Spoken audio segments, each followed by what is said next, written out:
আলসিটাকে ঝেড়ে ফেলে দিলেই কিন্তু দামি দামি ফাস্টফুডের খাবারগুলো ঘরে বসেই তৈরি করে খাওয়া যায়। এতে যেমন মজার মজার খাবার খেতে পারবেন, সেই সাথে পরিবারের কিছু টাকাও বাঁচিয়ে নিয়ে সঞ্চয় করতে পারবেন। ওই এক ঢিলে দুই পাখি মারার মতো। তো চলেন দেখে নেওয়া যাক এই সুস্বাদু রেসিপিটি কিভাবে তৈরি করেছিলাম। প্রথমেই আমরা 1 কাপ নর্মাল চায়ের কাপের কুসুম গরম পানি দিয়ে দিয়েছি, সাথে 1 চা চামচ ইস্ট দিয়ে দিলাম। ইস্ট যত ভালো হবে, মানে টাটকা টাটকা হবে, ততটাই কিন্তু এই ইস্ট অ্যাক্টিভ হবে। তো তারপরে দিয়ে দিলাম চিনি 2 চা চামচ, স্বাদ মতো লবণ দিয়ে ভালো করে গুলে নিতে হবে। ভালো করে মেশানো হয়ে গেলে আমরা এখানে দিয়ে দিব আটা বা ময়দা। ময়দা দিলে বেশি ভালো হয়, ময়দাতে রাবারি ভাবটা বেশি থাকে। তো আমি প্রথমে 1/2 কাপ দিয়েছি, তারপরে 1/2 কাপের অর্ধেক কাপ আটা দিয়ে একটু নরম নরম ডো তৈরি করে রেখে দিচ্ছি প্রায় 30 মিনিটের জন্য। একটু নরম নরম করে রেখে দিলেই অ্যাক্টিভ হয়ে যায় তাড়াতাড়ি ইস্ট। আমি একটু নরম নরম করে রেখে দিলাম। 30 মিনিট পর ঠিক অ্যাক্টিভ হয়ে যাবে। ডোটা কিন্তু আরও কিছুটা নরম হয়ে যাবে। আর এই ডোটাকে শক্ত করার জন্য আমরা ওই যে 1/2 কাপের অর্ধেক দিয়েছিলাম, সেই অর্ধেক কাপ আটা এখানে দিয়ে আমরা ডোটাকে ভালো করে মেখে নিব প্রায় 5 থেকে 7 মিনিট যাবত। এই ডোটা যত ভালো মাখানো হবে, আপনার এই উপরের রুটিটা কিন্তু ততটাই ভালো হবে। তো অবশ্যই এই মাখানোর কাজটা একটু ধৈর্য নিয়ে বারবার মেখে নেবেন। হাতে একটু তেল বা ঘি মেখে নিয়ে যেইখানে বানাবেন সেখানে একটু তেল বা ঘি মেখে নিয়ে তারপরে আমরা শেপটা দিয়ে নিব লম্বা করে।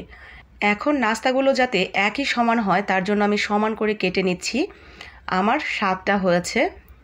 আর এই নাস্তাগুলো বানানোর জন্য কোনো প্রকার বেলন টেলন কিচ্ছুর প্রয়োজন নেই।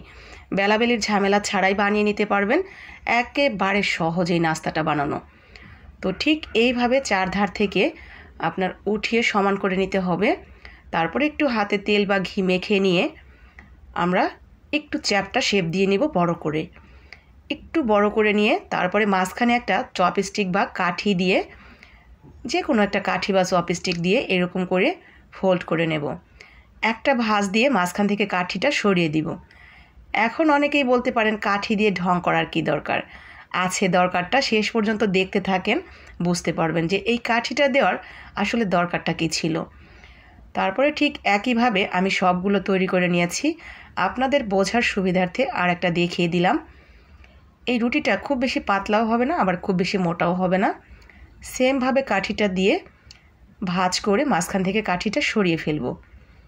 সবগুলো একইভাবে তৈরি করে নিয়েছি। আর এই রুটিগুলো যেখানে রাখবেন সেখানে কিন্তু অবশ্যই তেল ব্রাশ করে নেবেন আর একটু ফাঁকা ফাঁকা করে দেওয়ার চেষ্টা করবেন, কারণ এগুলো ফুলে সবটাই ভরাট হয়ে যাবে। তো এই রুটিগুলো এখন রেস্টে রেখে দিচ্ছি 20 মিনিটের জন্য। অবশ্যই রেস্টে রেখে দিতে হবে, না হলে কিন্তু ফুলবে না ঠিকভাবে। তো ওইটা রেস্টে থাক, এদিকে আমরা চিকেনটা রেডি করে নেই। আমি মুরগির এক পাশের, মানে বুকের এক পাশের যতটুকু মাংস থাকে পুরোটাই নিয়েছি, চিকন চিকন করে কেটে নিয়েছি। এখন ভালো করে পানি দিয়ে আরেকবার ধুয়ে নিলাম। কাটার পরে দিয়ে দিলাম সয়া সস, সাথে চিলি ফ্লেক্স, গোলমরিচ গুঁড়া, আদা রসুনের পেস্ট, স্বাদ মতো লবণ, গরম মশলা, দিয়ে দিলাম টমেটোর সস। ভালো করে সমস্ত উপকরণ মিশিয়ে নিয়ে আমরা রেখে দিব 4-5 মিনিটের জন্য রেস্টে রেখে দিলে এই মশলাটার সাথে চিকেনটা খুব ভালোভাবেই সেট হয়ে যাবে। দারুণ একটা স্মেল পাবেন খাওয়ার সময়। তো 4-5 মিনিট পর আমরা এটাকে রান্নার কাজে চলে যাব।